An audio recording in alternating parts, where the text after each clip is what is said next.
तो ये क्या चीज़ है, 10 पॉइंट्स हमारा क्या हो गया, ऑर्डर।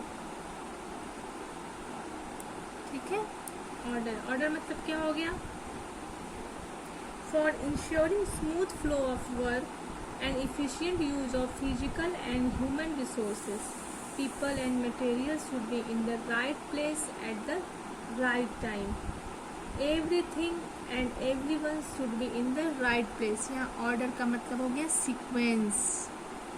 ठीक है, तो इनका कहने का मतलब है, यहाँ ऑर्डर का मतलब हो गया सीक्वेंस। ठीक है, कि जो भी चीज़ें हैं वो ऑर्डर में होनी चाहिए, यानी सीक्वेंस फॉर्म में होनी चाहिए। ठीक है, जिसकी जो जगह है वो उस जगह पे होनी चाहिए। ठीक है, तो स्मूथ फंक्शनिंग ऑफ या स्मूथ फ्लो ऑफ वर्क के लिए क्या ज़रूरी होता है, ऑर्डर। यानी चाहे वो रॉ मटेरियल हो, ठीक है, जैसे रॉ मटेरियल यानी फिजिकल रिसोर्सेज हो गए या ह्यूमन रिसोर्सेज हो गए। ठीक है, इनकी जो जहाँ जिसकी ज़रूरत है, जैसे मैन, मनी, मेथड्स, मशीन्स।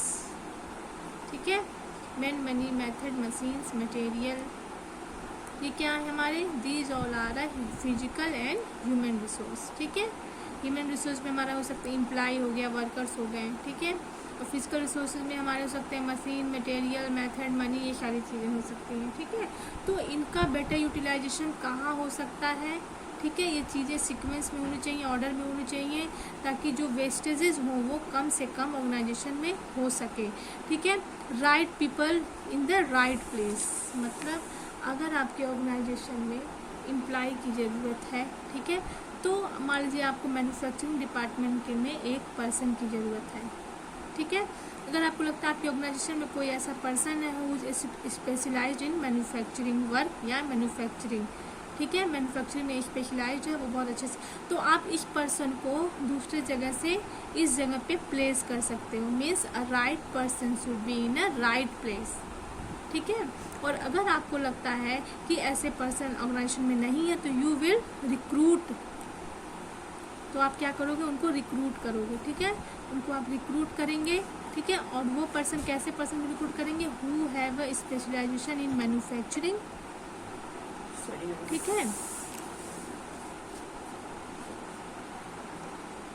वो जो है मैन्युफैक्चरिंग डिपार्टमेंट में आप उनको रिक्रूट करेंगे, यानी right person should be in a right place. ठीक है, आप राइट पर्सन को ही रिक्रूट करेंगे। ऐसा नहीं है मैन्युफैक्चरिंग डिपार्टमेंट के लिए आपको चाहिए तो आप किसी ऐसे पर्सन को हायर करो जो प्रोडक्शन में एक्सपीरियंस हो और उसको काम आता हो मैन्युफैक्चरिंग का।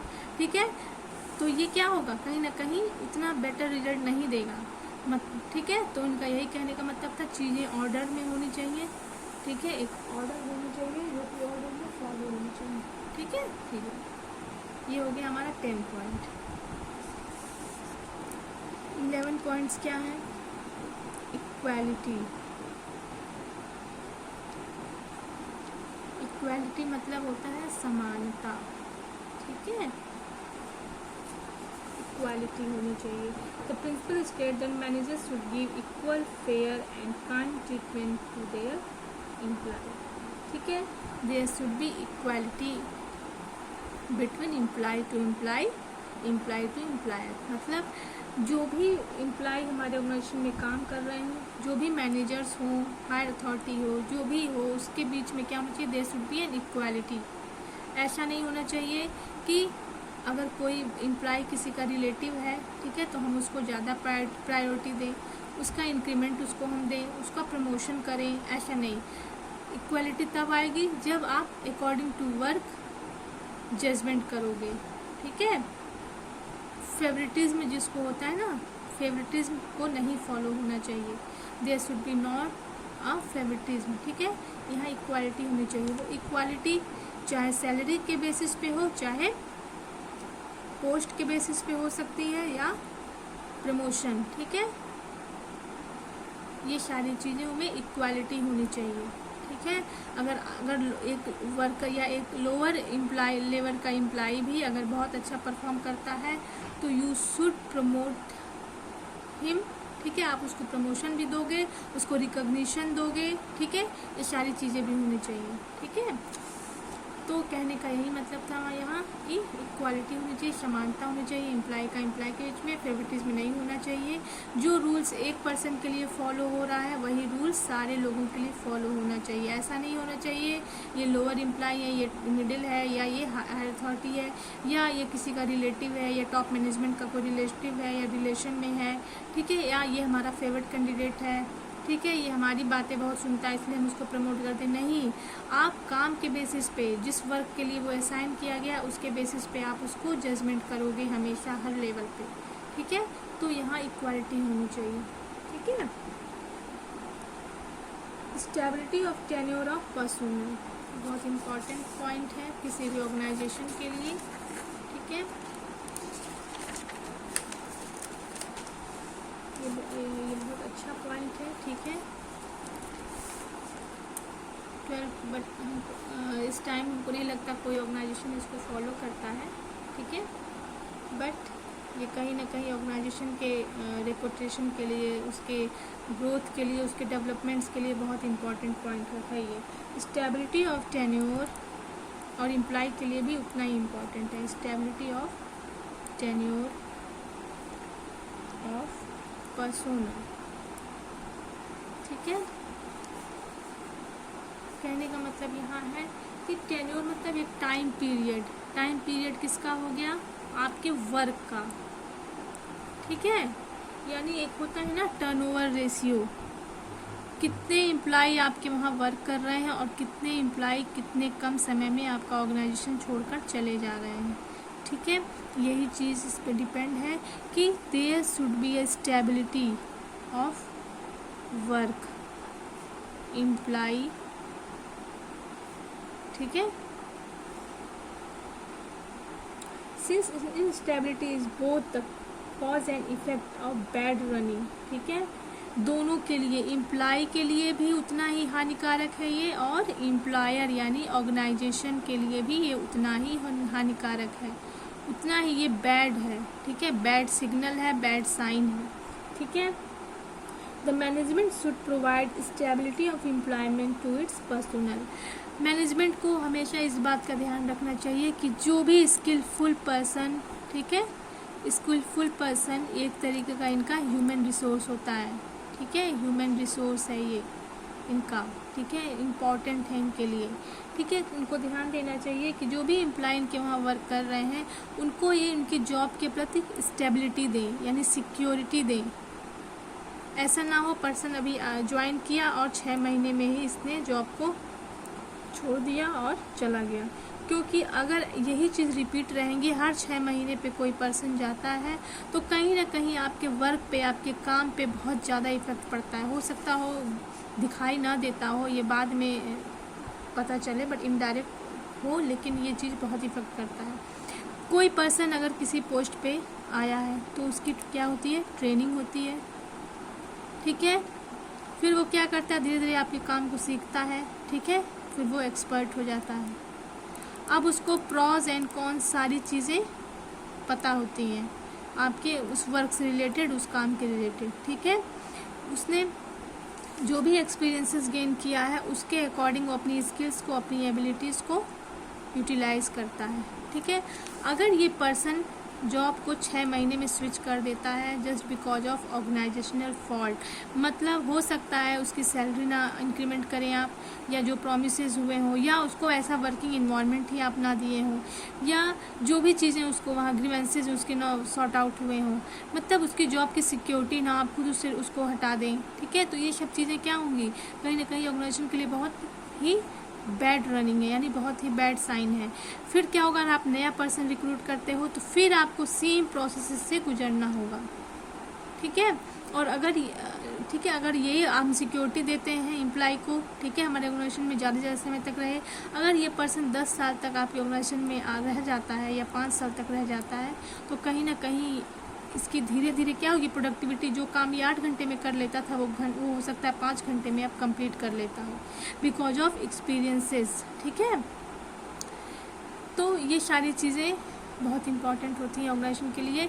तो यही फॉयल का कहना था कि there should be stability of tenure of personnel. ठीक है, ये चीज़ें एम्प्लॉय के लिए भी ज़रूरी है और एम्प्लॉयर के लिए भी ज़रूरी है, यानी ऑर्गेनाइजेशन के लिए भी उतना ही ज़रूरी है जितना एक एम्प्लॉय के लिए भी ज़रूरी है। एम्प्लॉय के लिए इसलिए ज़रूरी है कि एम्प्लॉय अगर किसी एक जगह रह के काम करता है तो कहीं ना कहीं वहाँ से वो बहुत सी चीज़ें वो लर्न करता है, सीखता है, उसको रिकॉग्निशन मिलता है।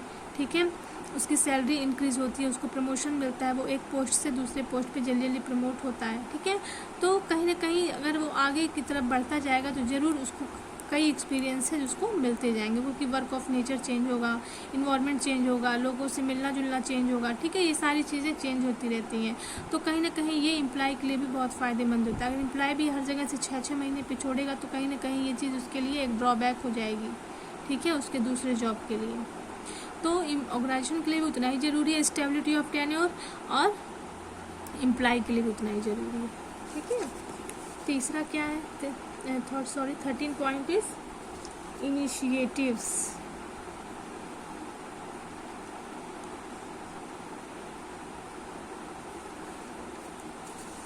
ठीक है, इनिशिएटिव्स क्या होता है, management should allow the employ to develop and use initiative for solving work related problem, this will help employ to develop better in the organisation.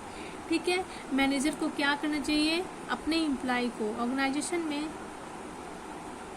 हमें ये मान के चलना चाहिए जो भी हमारे ह्यूमन रिसोर्स हों, वो चाहे मिडिल लेवल के हों या लोअर लेवल के हों।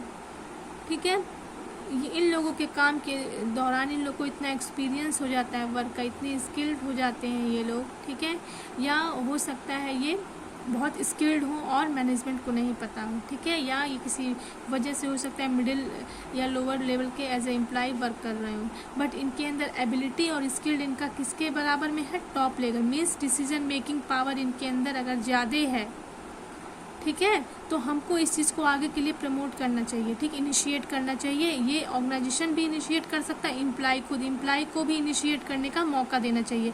अगर ये पर्सन लोअर लेवल से मिडिल लेवल तक जाना चाहता है या टॉप अथॉरिटी में किसी डिसीजन मेकिंग में या किसी प्रोजेक्ट में, किसी वर्क में अपना इनिशिएशन देना या इनिशिएट करना चाहता है, ठीक है, तो ऑर्गेनाइजेशन को क्या चाहिए, उसको एक बार चांस देना चाहिए।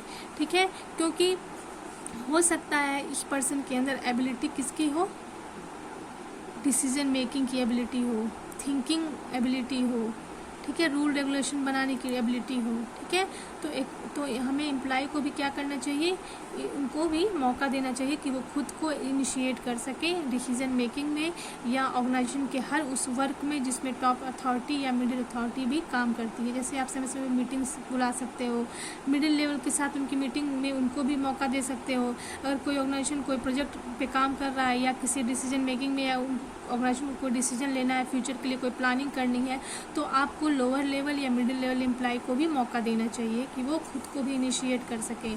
ठीक है, तो हो सकता है कुछ अच्छा और बेटर रिजल्ट भी इसके लिए मिले। ठीक है, 14 लास्ट क्या है, स्पिरिट दी क्रॉप। ठीक है, स्पिरिट दी क्रॉप्स। ठीक है, इसको हम बोल सकते हैं कोहेशन, मतलब अफेक्शन किसके बीच, एम्प्लॉय एंड एम्प्लॉयर के बीच या एम्प्लॉय टू एम्प्लॉय के बीच में। ठीक है, there should be a maintaining a group cohesion. ठीक है, ग्रुप में एक दूसरे के बीच लगाव होनी चाहिए। ऐसा इन्वायरमेंट क्रिएट करना चाहिए कि एम्प्लॉय से कोऑपरेट होकर काम करे। ठीक है, according to this principle unity of strength, unity is strength. इनका कहने का मतलब है कि किसी भी ऑर्गेनाइजेशन के लिए यूनिटी स्ट्रेंथ की तरह होती है। ठीक है, ऑर्गेनाइजेशन को एक सिनर्जी मेंटेन करनी चाहिए। सिनर्जी का मतलब होता है जैसे 1 and 1 = 2 होता है, बट सिनर्जी के सेंस में हम देखेंगे यू हायरिंग अ पर्सन। ठीक है, आप ऐसे पर्सन को रिक्रूट कर रहे हो, सेलेक्ट कर रहे हो या अपने एम्प्लॉय को आप इतने स्किल्ड बना दिए हो, इतनी एबिलिटी उनके अंदर है कि ये 1 और 1 मिलके 2 नहीं होते हैं, 1 और 1 मिलके 11 होते हैं। This is called synergy. ठीक है, तो सारे ऑर्गेनाइजेशन को सिनर्जी मेंटेन करना चाहिए। आप ऑर्गेनाइजेशन में ऐसे एम्प्लॉय को आप वो करो, रिक्रूट करो, या एम्प्लॉय को ऐसा आप बनाओ, ऐसा ऑर्गेनाइजेशन दो, ऐसा वर्क ऑफ इन्वायरमेंट उनको दो कि they become a strength for you. ठीक है, यूनिटी ऑफ स्ट्रेंथ। ऐसा कब होता है, जैसे हमारे हम लोग एग्जाम्पल देते हैं ना कि अगर पांचों उंगलियां मिल जाती हैं तो एक मुट्ठी बन जाती है। ठीक है, और एक बंडल ऑफ, हम लोग लकड़ियों का भी एक एग्जांपल देखते हैं कि अगर एक लकड़ी को तोड़ना है तो हम आसानी से तोड़ लेते हैं, लेकिन अगर बंडल ऑफ स्टिक्स हो हमारे हाथ में, बंडल ऑफ स्टिक्स को अगर हम तोड़ना चाहें तो नहीं तोड़ सकते हैं। तो ऑर्गेनाइजेशन में ऐसा इन्वायरमेंट होना चाहिए, ऐसा कोहेशन होना चाहिए एम्प्लॉय टू एम्प्लॉय के बीच में। ठीक है, कि वो एक यूनिटी ऑफ स्ट्रेंथ हो, एक स्ट्रेंथ की तरह काम कर रहे, एक सिनर्जी की तरह काम करें। ठीक है, ये बहुत ही बेनिफिशियल होगा किसी भी ऑर्गेनाइजेशन के लिए। ठीक है, तो हम कह सकते हैं कि मेंटेनिंग ग्रुप ऑफ कोहेशन। ठीक है, डिवाइडिंग और कंप्लीट। एक चीज़ और होता है कि स्प्रेड द क्रॉप्स कैसे मेंटेन हो सकता है। किसी ऑर्गेनाइजेशन में हम लोग कहीं कहीं पढ़ते हैं, सुनते हैं या देखते भी हैं, ठीक है, कि ऑर्गेनाइजेशन में एक बोलते हैं ना, उनमें भी बहुत पॉलिटिक्स चलते हैं, ऑर्गेनाइजेशन में बहुत पॉलिटिक्स होता है। ठीक है, हर लेवल पे कहीं ना कहीं पॉलिटिक्स तो होता ही होता रहता है। ठीक है, तो हम लोग ये एग्जांपल देखेंगे यहाँ पे कि मान लीजिए कभी कभी क्या होता है, ऑर्गेनाइजेशन क्या करता है, एक आपने कहावत सुनी होगी, एक फ्रेज सुना होगा, फूट डालो एंड राज करो वाला। ठीक है, तो ये चीज़ें भी इसी में होती है, डिवाइड एंड रूल। ठीक है, ये कॉन्सेप्ट कहीं ना कहीं सारे ऑर्गेनाइजेशन, सारे नहीं हम कह सकते हैं, बट कुछ ऑर्गेनाइजेशन फॉर बेनिफिट के लिए अपने, ठीक है, हो सकता है इंफॉर्मेशन गेन करने के लिए, हो सकता है एम्प्लॉय के बारे में इंफॉर्मेशन पता करने के लिए वो डिवाइड एंड रूल फॉलो करते हैं, मैनिपुलेशन करते हैं। ठीक है, यानी एम्प्लॉय को अपने ग्रिप में लेते हैं, एक एम्प्लॉय को ज़्यादा प्रायोरिटी देंगे, एक एम्प्लॉय दूसरे एम्प्लॉय को कम।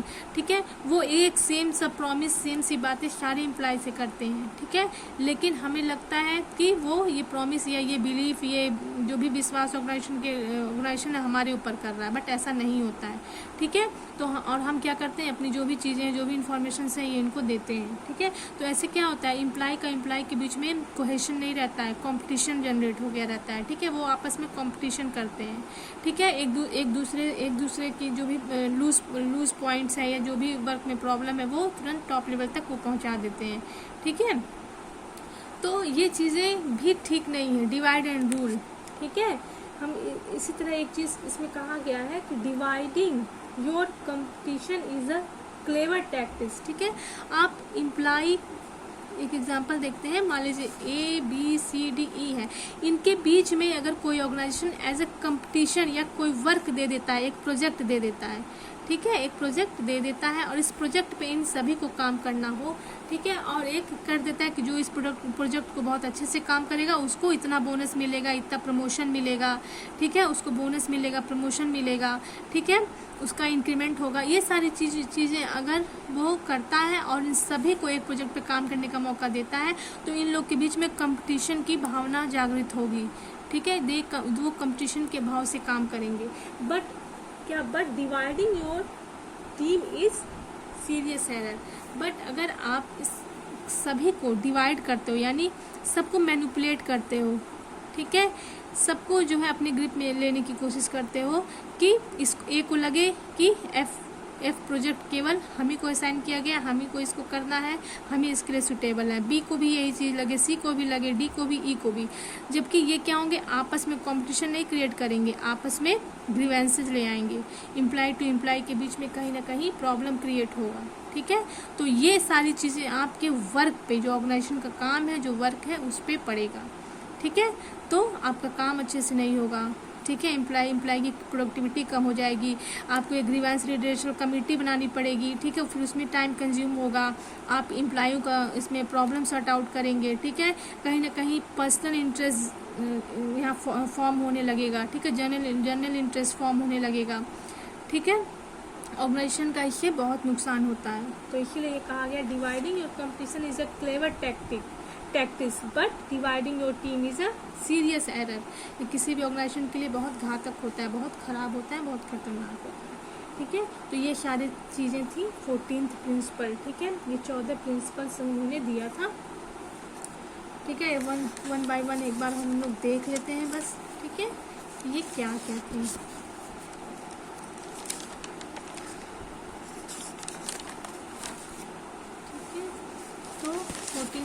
एग्जाम्पल में हमने देखा कि फर्स्ट क्या था, डिवीज़न ऑफ वर्क, ठीक है। सेकंड क्या था, अथॉरिटी एंड रिस्पॉन्सिबिलिटी। थर्ड था आपका डिसिप्लिन, ठीक है। एंड फोर्थ था आपका यूनिटी ऑफ कमांड। फिफ्थ था यूनिटी ऑफ डायरेक्शन। सारे पॉइंट्स बहुत इंपॉर्टेंट्स हैं, ठीक है, बहुत इजी है समझने के लिए और याद करने के लिए। 6 पॉइंट था subordination of individual interest to general interest, ठीक है। And 7 point is remuneration. 8 point is centralisation, ठीक है, 8 point is centralisation. 9 point is scalar chain, it is very important. Gangplank line भी पूछता है एग्जाम में, ये भी बहुत इंपॉर्टेंट है, ठीक है। कुछ लोग कंफ्यूज हो जाते हैं स्केलर चेन और गैंग प्लैंक में, ठीक है। स्केलर चेन केवल एक लाइन ऑफ अथॉरिटी बताती है, ठीक है, कि टॉप टू बॉटम कैसे अथॉरिटी आ रही है। बट गैंग प्लैंक लाइन क्या करती है, इनके बीच में जो प्रॉब्लम्स थी, जैसे ये लोग आपस में एक एम्प्लॉय दूसरे एम्प्लॉय से भी कम्युनिकेट कर सके, एक अथॉरिटी दूसरे अथॉरिटी से भी कम्युनिकेट कर सके, एक सबऑर्डिनेट्स अपने लोअर से या अपर से भी कम्युनिकेट कर सके। इस प्रॉब्लम को सॉर्ट आउट करती है गैंग प्लैंक लाइन, ठीक है। 10 क्या है, ऑर्डर, ठीक है। और 11th क्या है, इक्वालिटी।